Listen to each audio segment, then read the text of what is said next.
After being given the task of creating a film with only 10 shots, I was really excited to start creating. Knowing I only had 6 weeks to complete this project, I knew that I had to work efficiently, so I created a production schedule on Yamdu and proceeded to follow it. I began by writing down some brief ideas, a single line at most, in order to spark some inspiration, and the line that resonated the most with me was this: "A man is visited by a strange being with an even stranger gift." This got me really excited because it made me ask questions like, who is this being and what is this gift? So before writing the screenplay and write a duet, I created a piece of music on Logic Pro using the Omnisphere sound library to write to. This would actually later go on to be used in the completed film. I've added these little bits in.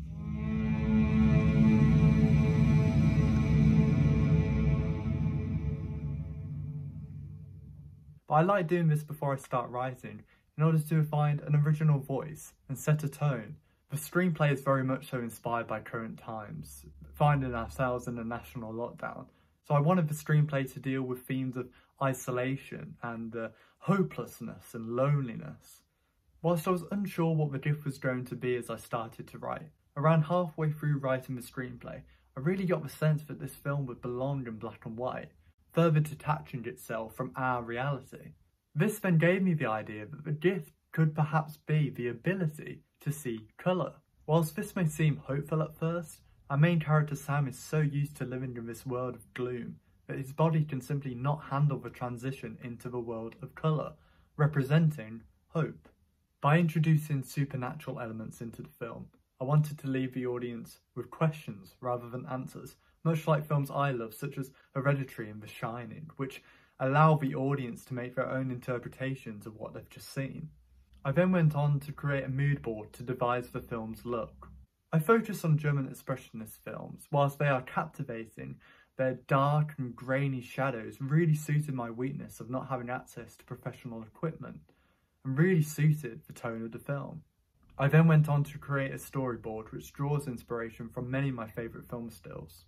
The opening shot of Mad Bots is actually inspired by the opening shot of Matt Reeves' Dawn of the Planet of the Apes, where we're thrusted into this very claustrophobic and personal space with our main character Sam. This shot from Seven inspires this shot from Mad Bots, where the audience is led from the kaleidoscope all the way down to Sam's reaction. I was also inspired by the work of Stanley Kubrick and his use of slow zooms and centre framing. This is most notable on this shot, where it's as though the audience is being led towards the eerie spirit. I was sure that the style of the shot corresponded with what was happening on the screen, such as when we first see the spirit, the angle of the camera is at a Dutch tilt, creating a sense of unease for the audience.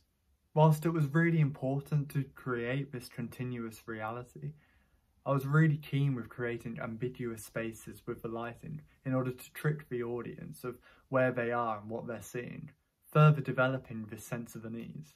I then used the virtual lighting studio to roughly plan out how I would light scenes. I then went on to have a costume test and selected this outfit. Sam is wearing a black jumper and white trousers in the film, symbolising how he is a product of a black and white world. I then tested the multiple ideas I had for the shots to ensure that they would look professional. I also discovered that I'd have to shoot the film at night, as the light would leak in from the sun, affecting how shadows would look. Feeling prepared, I began production, which was planned to take 2 nights. It was important that I recorded a template for the narration before shooting, so that I could naturally react to my own words. Or is it mumps? Or is it mumps? I then completed a rough edit on Final Cut Pro, but discovered that some of the audio was distorted. Therefore, I re-recorded some dialogue and Foley, and re-edited the piece, also removing some dialogue, as I felt some moments were more effective in silence. Knowing I only had 10 shots, I didn't want anything to feel rushed, so I spent a lot of time working on pacing, and normally matched up a cut to a certain musical beat. The music is a key part of the film, as I didn't want the audience to know if they were listening to diegetic or non-diegetic sound, That's why I purposely made the music almost sound like room tone. It's very eerie and slow, and I felt it really immersed the viewer into this eerie world. I also created a J cut at the beginning of the film and an L cut at the end of the film.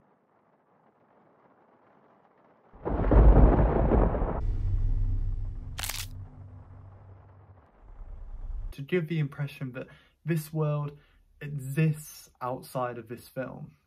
For the first time, I also edited with surround sound in order to create a more immersive experience for the viewer. After receiving some really helpful feedback in the tutorial, I went on to reshoot the last shot without the radiator and the curtain.